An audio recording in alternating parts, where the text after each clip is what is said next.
Bonjour à toi, cher auditeur, et bienvenue dans ce nouvel épisode des Murmures de l'Histoire. Aujourd'hui, je t'invite à voyager avec moi dans le temps, à plonger dans une des épopées les plus fascinantes et intrigantes de notre passé, celle des Templiers. Prépare-toi, car nous allons explorer leur naissance, leur gloire, leur chute, et les nombreuses légendes qui continuent de les entourer aujourd'hui. Installe-toi confortablement. Imagine-toi dans une grande bibliothèque aux lumières tamisées. Autour de toi, des livres anciens, des cartes jaunies et le murmure du vent qui s'engouffre par une fenêtre entr'ouverte.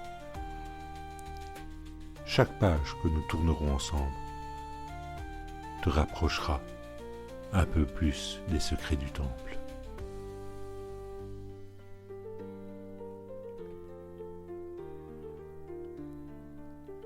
Ferme les yeux.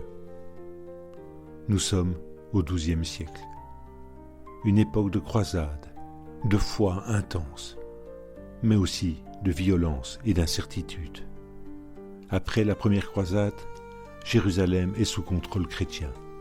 Des pèlerins affluent des quatre coins de l'Europe pour visiter les lieux saints. Mais les routes sont dangereuses.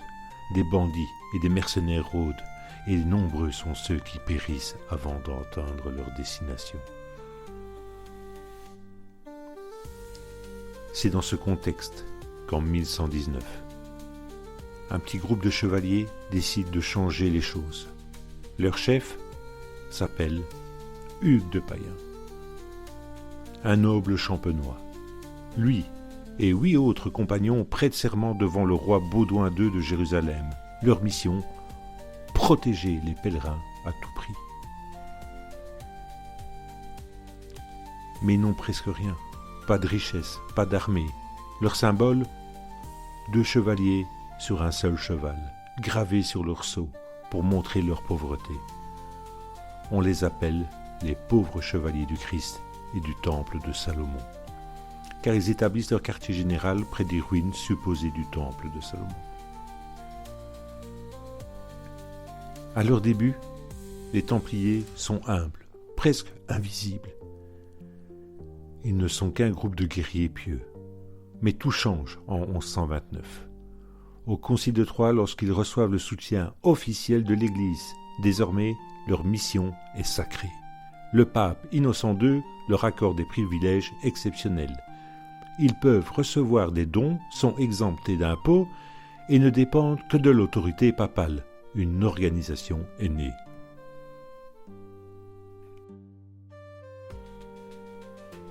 En quelques décennies, les Templiers deviennent bien plus qu'un groupe de guerriers protecteurs. Ils construisent des forteresses, développent un réseau de routes sécurisées et surtout, ils accumulent des richesses immenses. Tu te demandes peut-être comment ils ont pu devenir si riches. Grâce à leur rôle de banquier, oui, les Templiers ont inventé une des premières formes de système bancaire. Un pèlerin pouvait déposer de l'argent dans une commanderie en France et recevoir un document, une sorte de lettre de crédit, pour retirer la somme équivalent à Jérusalem.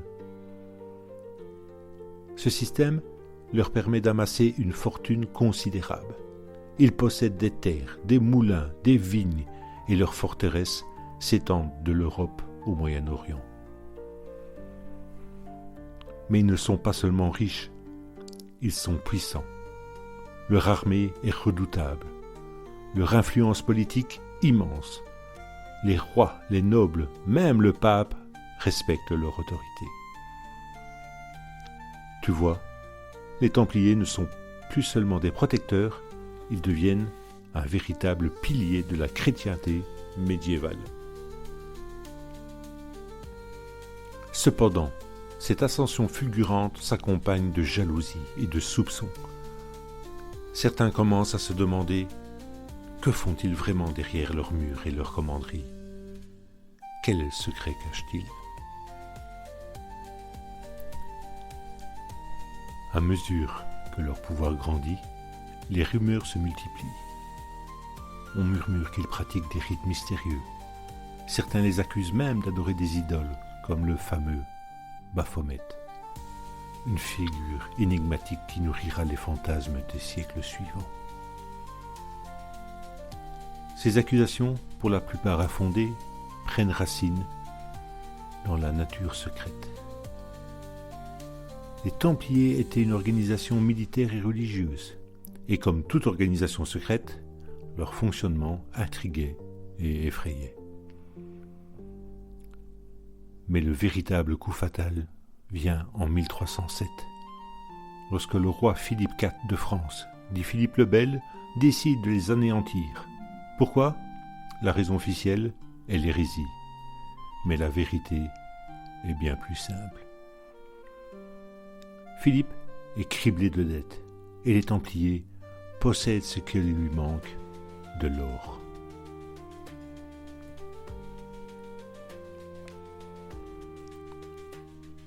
Le 13 octobre 1307, un vendredi, oui, c'est là dont vient la superstition du vendredi 13, Philippe lance une attaque coordonnée. Des milliers de Templiers sont arrêtés à travers la France. Les accusations pleuvent. Hérésie, sodomie, occultisme, sous la torture, certains avouent des crimes qu'ils n'ont jamais commis. Le pape Clément V, d'abord réticent, finit par céder à la pression de Philippe. En 1312, l'ordre des Templiers est officiellement dissous.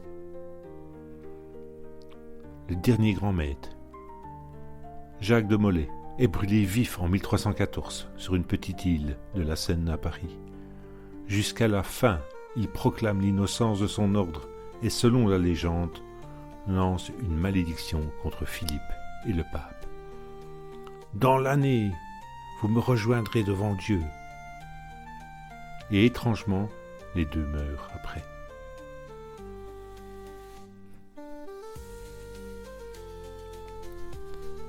Et après, que restait-il de Templiers ? Certains disent qu'ils ont caché un trésor fabuleux avant leur chute, de l'or, des manuscrits ou même le Saint Graal. D'autres pensent qu'ils ont survécu dans l'ombre en intégrant des sociétés secrètes comme la franc-maçonnerie.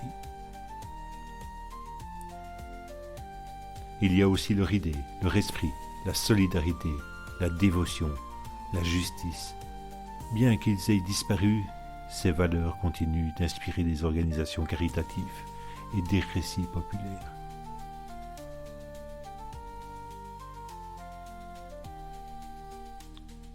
Alors, cher auditeur, que retenir des Templiers ? Ce sont des hommes qui ont dédié leur vie à un idéal, qui ont connu la gloire et la chute, mais dont l'héritage perdure. Leur histoire est un mélange fascinant de foi, de mystère et de tragédie.